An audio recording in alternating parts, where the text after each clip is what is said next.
हन्ताणं नमो सिद्धाणं नमो आयरीयाणं नमो अज्जायाणं नमो लोय सवसाहोणम। पंच परमेष्ठी भगवान की जय। 1008 श्री आदिनाथ भगवान की जय। अंतिम तीर्थेश भगवान महावीर स्वामी की जय। आचार्य भगवान गुरुवर श्री विशुद्ध सागर जी महाराज की जय। मुनिषी सुप्रभ सागर जी महाराज की जय। मुनिषी प्रणत सागर जी सौम्य सागर जी महाराज की जय। जय जन बंधुओं, उस मंगल बेला के लिए हम यहाँ एकत्रित हुए हैं जिसका नाम है सम्यक समाधान। सम्यक समाधान एक ऐसा अनूठा लोकप्रिय कार्यक्रम जिसके माध्यम से मन में उठने वाले जो विकल्प है उस विकल्पों का समाधान साक्षात पंचम परमेष्ठी साधु परमेष्ठी के मुखारविंद से हम सभी को प्राप्त हो रहा है। कितने अहोभाग्य के वो क्षण होंगे कि एक विकल्प का आम जिंदगी में भी निवारण होता है तो हम इतना खुश होते हैं। सोचियो, साक्षात साधु परमेष्ठी के मुखारविंद से जब अपने विकल्पों का, अपने मन में उठने वाली जिज्ञासों का समाधान होगा तो कितना वह अहोभाग्य के क्षण होंगे। सम्यक समाधान एक ऐसा प्लेटफॉर्म जिसके माध्यम से देश विदेश के लोग अपने मन में उठने वाले विकल्प जो है वो व्हाट्सएप के द्वारा या यहाँ साक्षात उपस्थित होकर मुनिषी के द्वारा उसका सम्यक समाधान प्राप्त करते हैं। शुरुआत करते हैं आज के उस लोकप्रिय कार्यक्रम सम्यक समाधान के लिए। मुनिषी के चरणों में कोटिशा नमोस्तु करते हुए मुनिषी प्रणत सागर जी महाराज से यह निवेदन करते हैं कि हे स्वामी नमोस्तु नमोस्तु नमोस्तु। आज के इस कार्यक्रम को गति प्रदान करते हुए संचालित करें। नमोस्तु नमोस्तु नमोस्तु। ओम नमः सिद्धेभ्यो। नमो हरिहंताणं नमो सिद्धाणं नमो आयरीयाणं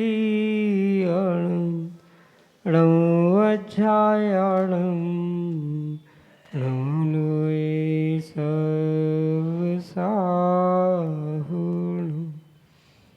पंच परमेष्ठी भगवान की परम पूज्य आचार्य भगवंत गुरुवर विशुद्ध सागर जी मुनि महाराज की, परम पूज्य मुनि श्री सुप्रभ सागर जी महाराज जी की,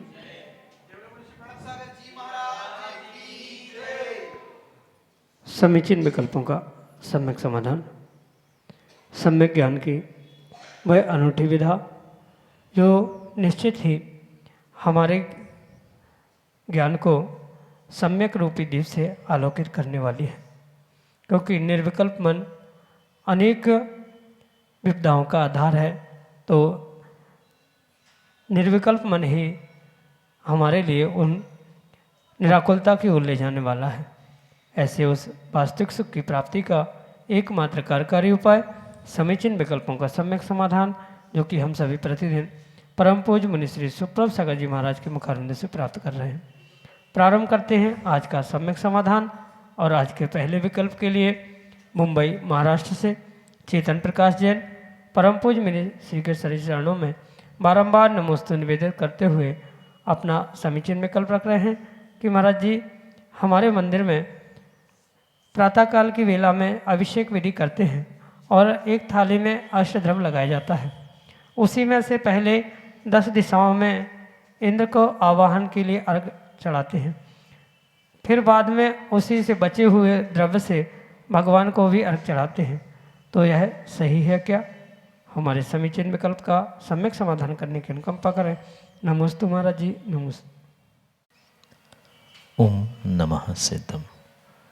परम पूज्य आचार्य भगवान गुरुवर विशुद्ध सागर जी महाराज के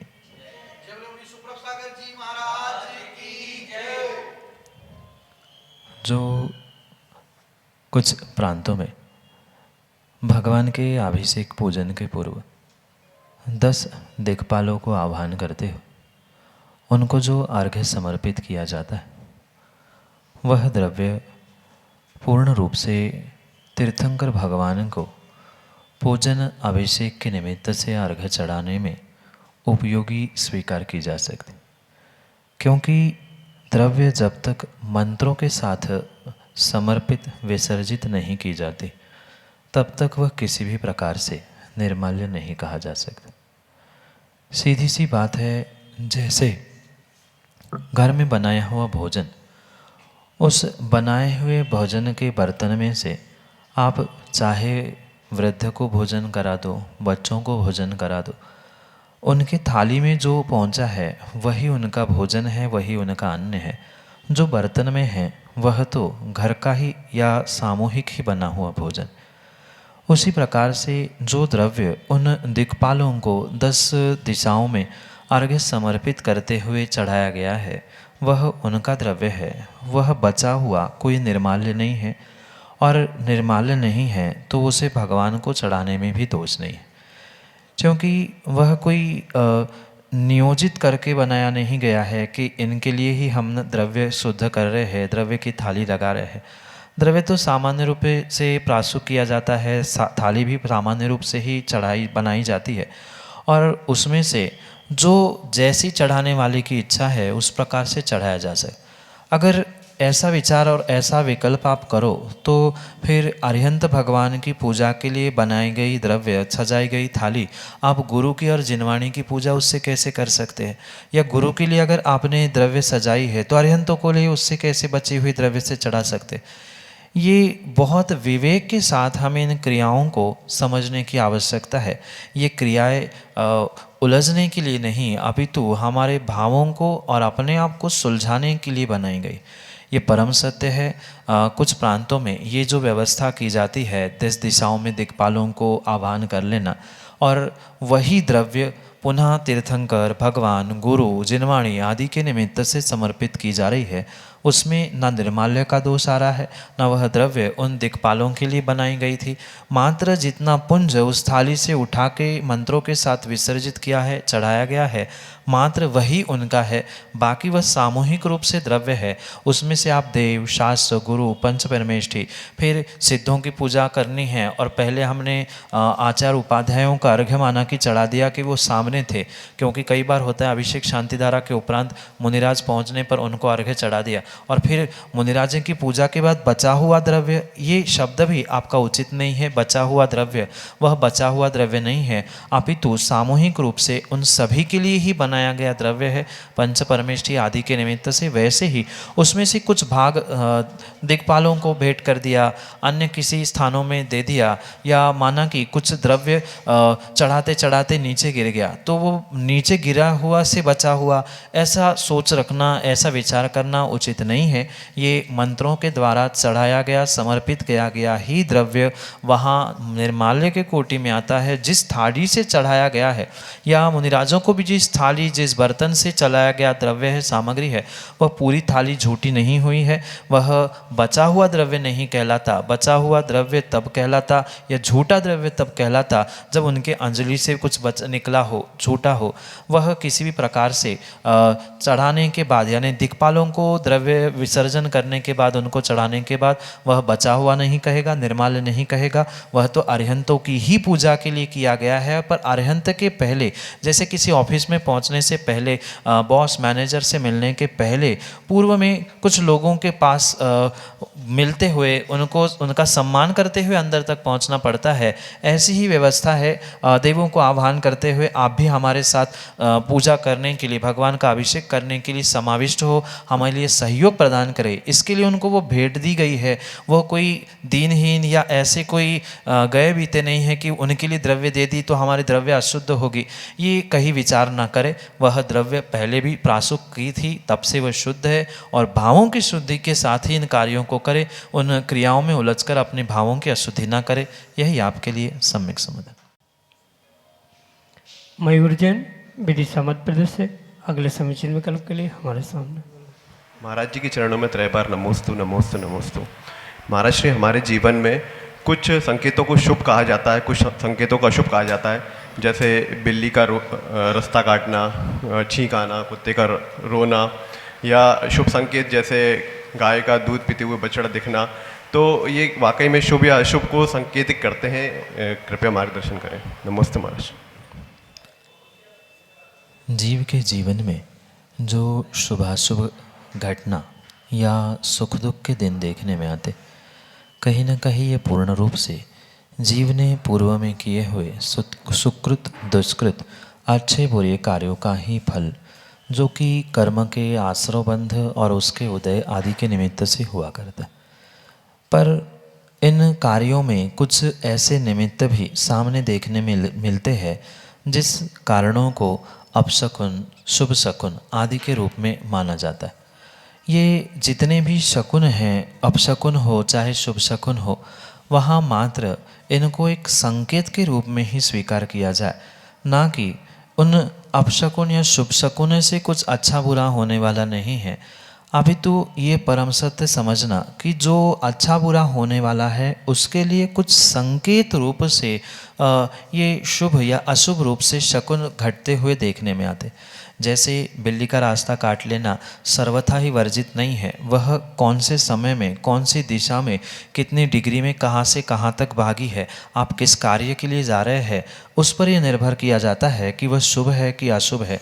कई लोग सर्वथा ही बिल्ली को के रास्ता काटने को अशुभ मानते हैं, पर प्रत्येक समय में, प्रत्येक कार्य में या प्रत्येक दिशा से विदिशा या कहीं जाने वाली वह बिल्ली का रास्ता काटना अशुभ ही हो जरूरी नहीं है, कभी वे शुभ के रूप में ही स्वीकार किया जाता है।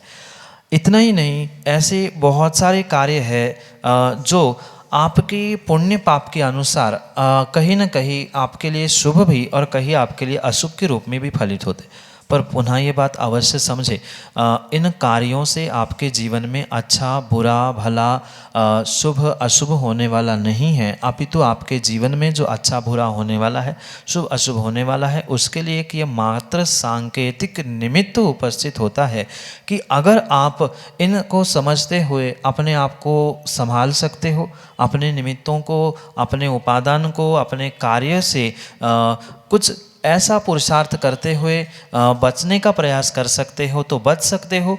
इसलिए ये शुभ अशुभ शकुन प्राप्त होते। शुभ शकुन की तो कोई बात ही नहीं, वो तो शुभ ही थे, तो अच्छा होने ही वाला था। पर माना कि अपशकुन की ही भी बात हमें करनी है, तो उस अपशकुन के निमित्त से भी अशुभ शकुन के बारे में भी आचार्य ने कहा है कि पहली बार, दूसरी बार और तीसरी बार, पहली बार शकुन अपशकुन घटता है तो वह उतना मायने नहीं रखता, पर दूसरी बार और तीसरी बार अगर अपशकुन आपने देखा ही है या कुछ ऐसे अशुभ संकेत देखे ही है तो आपको वह यात्रा, वह कार्य जिसके लिए आप जा रहे हैं, वह पूर्ण रूप से रोकने की ही आवश्यकता है। इसलिए ये अवश्य ध्यान रखें कि शकुन किस समय पे हुआ है, जो कुत्ते आदि का रोना है वह किस समय पे सुना गया है, मध्य रात्रि में या दिन में, दोपहर के समय में, सुबह के समय में सुना है तो वह उतना अपशकुन नहीं माना जाता जितना कि ब्रह्म मुहूर्त में कुत्ते बिल्ली आदि का रोना अपशकुन के रूप में माना जाता है। इसलिए एक मात्र सांकेतिक व्यवस्था है जिससे आप हो सके तो बचो और नहीं बच पाओ तो फिर होना निश्चित है।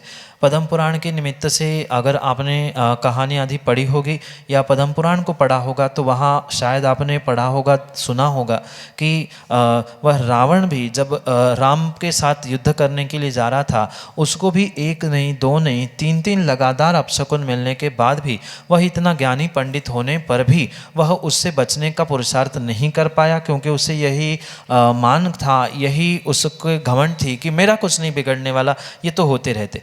तो ऐसा सर्वथा नहीं है, कहीं ना कहीं ये निमित्त नैमित्तिक संबंधों के साथ आपके लिए संकेत करने के लिए पहुंचते हैं कि अगर आप हो सके तो इन दोषों से बचने का प्रयास करें, या आपके जीवन में आने वाले समय में कुछ अशुभ घटनाओं को लेके आने की संभावना है। समय पर अगर आप क्रिया करें, उससे बचने के उपाय करें, बहुत सारे इनके लेकर उपाय बताए गए हैं, उन उपायों को प्राप्त करोगे तो जीवन में ये अशुभ कार्य नहीं हो। इसलिए ये शकुन अपशकुन आदि पूर्ण एक संकेत के रूप में हुआ करते हैं। पूर्ण कलश दिख लेना, गाय को बछड़े को दूध पिलाते देख लेना, आदि आदि ये शुभ शकुन है, वहाँ तो शुभ होगा ही, पर अशुभ से बचने के लिए भी बहुत सारे कार्य, बहुत सारी घटनाएं या बहुत सारे विषय आगम में आचार्यों ने लिखे हैं। पर पुनः कह दूँ, इन घटनाओं को यानी शुभ हो चाहे अशुभ हो, उनको देखने से आपके साथ अशुभ शुभ होने वाला नहीं है, अपितु जो होने वाला है उसके लिए एक सांकेतिक चिन्ह, संकेत के रूप में आपके लिए पुण्य के उदय से प्राप्त होने की संभावना है। सबके लिए शकुन अपशकुन मिले ही जरूरी नहीं है, जो पुण्यात्मा होता है उनको ही ये संकेत के रूप में प्राप्त होते हैं। और आप पुण्यात्मा होने के साथ समझदार होंगे तो उससे बचने का प्रयास करें अशुभ अपशकुनों से, और शुभ मिला है तो आगे बढ़ते हुए कार्य करें, यही आपके लिए सम्यक समाधान। मनीष जैन, इंदौर मध्य प्रदेश से। अगले समीचीन विकल्प के साथ। मेरा विकल्प ये है, गतियाँ 4 बताई हैं, मनुष्य गति, देव गति, त्र्यंची गति और नरक गति। निगोदिया जीव भी बताए हैं, तो निगोदिया जीव किस गति में होते हैं, और अगर होते हैं तो क्या 5वीं गति या मतलब अलग कोई गति है, या उनको ही इन चारों ही किसी गतियों में मतलब कैसे मतलब वो किया जाए, यही मेरा विकल्प है। ये परम सत्य है कि आगम के परिप्रेक्ष्य में 4 गतियाँ बताई और 4 गति के अलावा अन्य कोई भी संसारी जीव की 5वीं गति नहीं होती। पंचम गति सामान्य रूप से वह कहलाती है जो सिद्धों की, मुक्त जीवों की होती है, उसे पंचम गति कहलाती है। वह संसारी जीवों की अपेक्षा से नहीं। संसारी जीवों के तो मात्र 4 ही गतियाँ होती है, मनुष्य, देव, तिर्यंच और नारकी। ये स्पष्ट रूप से समझने की आवश्यकता है। मध्यलोक में जो मनुष्य दिख रहे हैं या मनुष्य समझ में आ रहे हैं, वह मनुष्य स्वर्गों के या 4 प्रकार के जो देव कहे हैं वह देव। उनके अलावा नरक में निवास करने वाले, उपवाद शैया में, उपवाद बिलों में जन्मने वाले, वह नारकी हुआ करते। और मनुष्य, देव और नारकी, इन तीनों को छोड़कर जो भी जीव प्राप्त होते हैं वह पूर्ण रूप से तिर्यंच के रूप में ही स्वीकार की। जैसे वनस्पति न मनुष्य है, न देव है, न नारकी है, वह तिर्यंच के ही कैटेगरी में आती है। उसके अलावा एकेंद्रिय से लेकर जो संगी पंचेंद्रिय तक अन्य भी जीव प्राप्त होते हैं, उन सबको भी वहाँ पर आचार्य भगवंतों ने तिर्यंच गति के ही अंतर्गत स्वीकार किया गया। चाहे वह सूक्ष्म हो, चाहे स्थूल हो, एकेंद्रिय हो, 2 इंद्रिय हो, 3 इंद्रिय हो, 4 इंद्रिय और पंचेंद्रिय भी, असंगी और संगी भी वह तिर्यंच के ही श्रेणी में आते हैं। उसके अलावा जो संगी पंचेंद्रिय मनुष्य है, वे ही मनुष्य और वे ही देव और नरक आदि गतियों में होते हैं। उसके अलावा मतलब संसार में सबसे अधिक संख्या अगर कही है तो वह तिर्यंच गति के जीवों की होती, क्योंकि एकेंद्रिय से लेकर पंचेंद्रिय तक, असंगी पंचेंद्रिय तक तो पूर्ण ही तिर्यंच गति है। उसके बाद जो होते हैं वह कुछ एक संगी पंचेंद्रिय तिर्यंच भी तिर्यंच गति में आते, और बचे हुए वह संगी पंचेंद्रिय मनुष्य, देव और नारकी, उनका ही मात्र वर्गीकरण अलग किया जाए। इसलिए निगोदिया जीवों के विषय में भी हमें यही समझना होगा, जो जहाँ जिस प्रकार से निगोदिया जीव प्राप्त होते हैं वहाँ उन्हें उस प्रकार से ही स्वीकार करना हो। जैसे आचार्य भगवंतों ने कहा है कि मनुष्यों के पसीना आदि जो स्थान है, मलद्वार है, वहाँ पर सूक्ष्म निगोदिया जीव वास करते हैं तत् जाति के ही, और वह मनुष्य के शरीरों में प्राप्त हो रहे हैं तो वह मनुष्य जाति के ही सूक्ष्म निगोदिया कहलाते। तिर्यंचों के अगर मलद्वारों में, मल स्थानों पर पसीना आदि में बनने वाले हैं तो वो तिर्यंच आदि के होते हैं। तो ये मनुष्य और तिर्यंच के ही निमित्त से निगोदिया आदि जीवों को समझने की आवश्यकता है। तो जहाँ जिस स्थान पर होते हैं, बाकी जो सामान्य निगोदिया या निगोद आदि की कल्पना की जाती है वह तो पूर्ण रूप से तिर्यंच ही है। चाहे वनस्पति कायिक जीवों के भी निमित्त से समझे, वनस्पति मतलब एकेंद्रीय और एकेंद्रीय मतलब वह तिर्यंच, वो तो तिर्यंच में आ ही गए। उसके अलावा जो मनुष्य या संगी पंचेंद्रिय आदि जीवों के पसीना, मलद्वार आदि के स्थानों पर जो सूक्ष्म जीव प्राप्त होते हैं, तज्जाति के जो सम्मूर्छन जीव प्राप्त होते हैं, वह सम्मूर्छन जीव को भी मनुष्य प्रकार का ही समझने की आवश्यकता है, क्योंकि वे भले ही सूक्ष्म हो पर फिर भी वह मनुष्य जाति के सम्मूर्छन जीव होने से वह मनुष्य ही जाति के कहलाएं।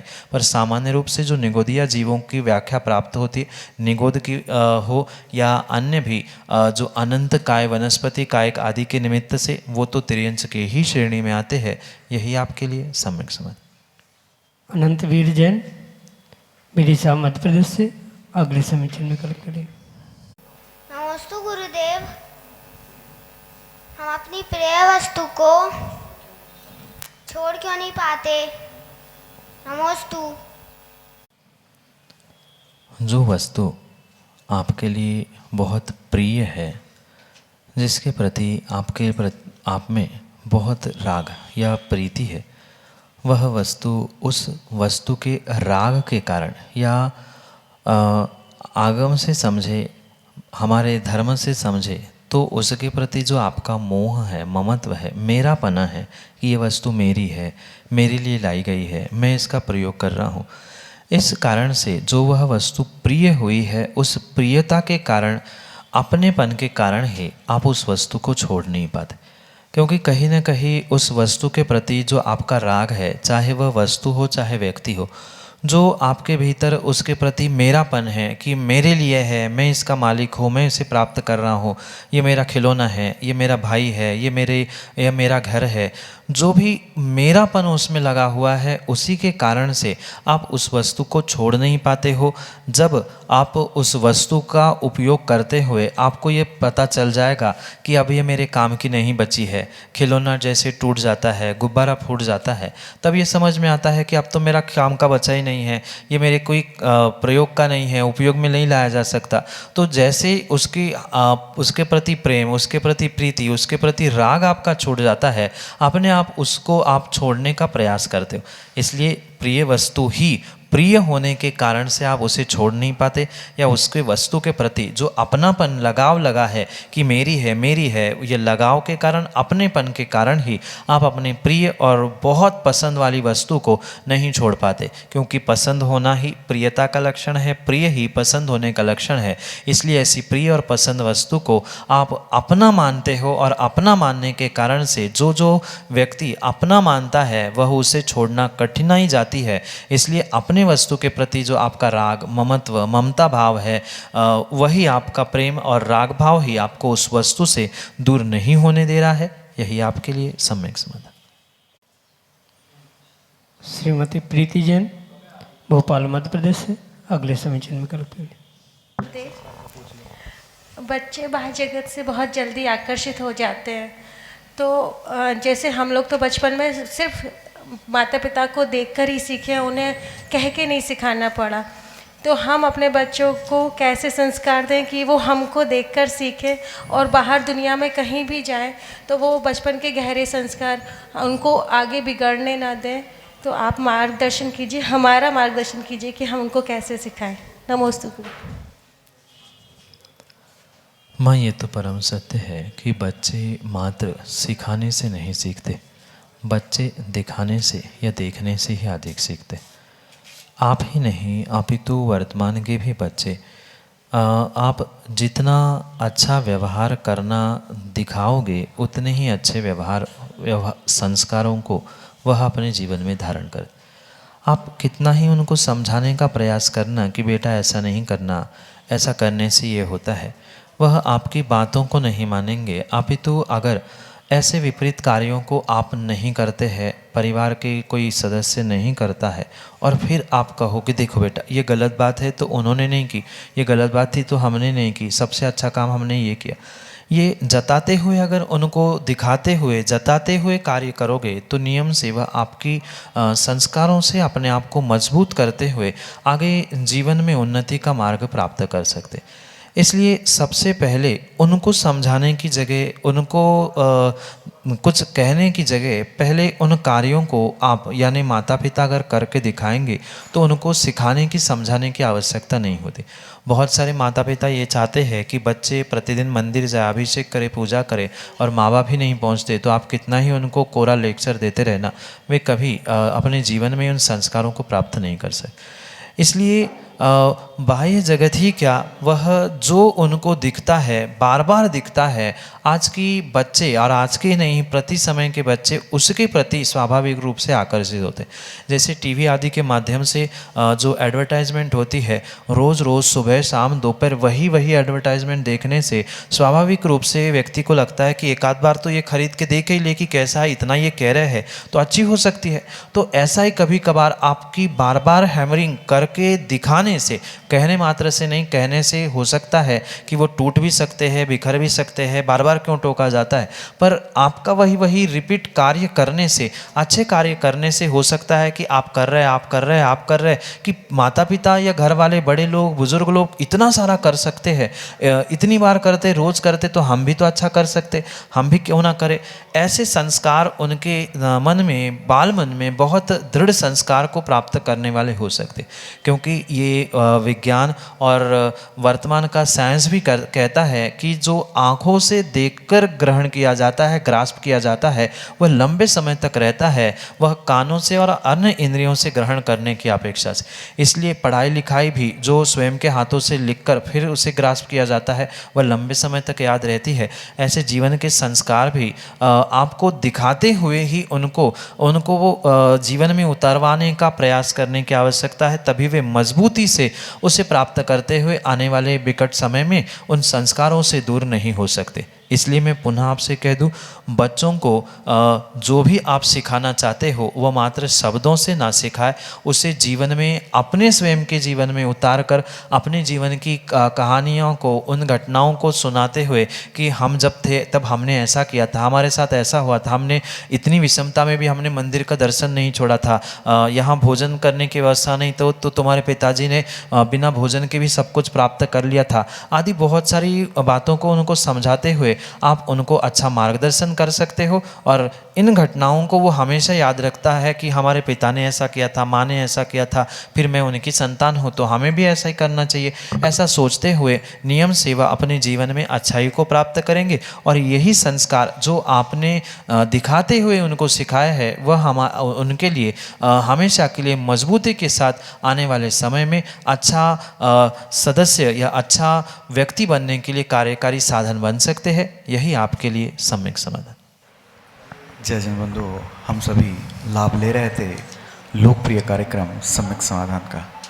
प्रतिदिन यह कार्यक्रम 5:13 पे यूट्यूब चैनल सुप्रभ उवाच के माध्यम से प्रसारित होता है। मुनिषी का नाम सुप्रभ सागर जी, उससे सुप्रभ और वाणी का पर्यायवाची नाम उवाच, सुप्रभ उवाच यह यूट्यूब चैनल का नाम है। आप यूट्यूब चैनल के माध्यम से यह कार्यक्रम प्रतिदिन 5:13 पे देख सकते हैं। प्रतिदिन ठीक 4 बजे आदिनाथ टीवी चैनल पे भी यह कार्यक्रम का प्रसारण होता है। याद रहे, आदिनाथ टीवी चैनल एक नया टीवी चैनल लॉन्च हुआ है, उसके माध्यम से भी ठीक दोपहर को 4 बजे इस कार्यक्रम का प्रसारण होता है। आप सभी लोग घर बैठे टीवी के माध्यम से भी सम्यक समाधान का लाभ ले सकते हैं। प्रतिदिन शाम को 7:40 पे मुनिषी के प्रवचन जिनवाणी टीवी के माध्यम से प्रसारित होते हैं। आप सभी लोग जिनवाणी टीवी के माध्यम से घर बैठे मुनिषी के प्रवचन का लाभ लेते हुए सुक्ति मुक्तावली इस ग्रंथ का स्वाध्याय भी कर सकते हैं।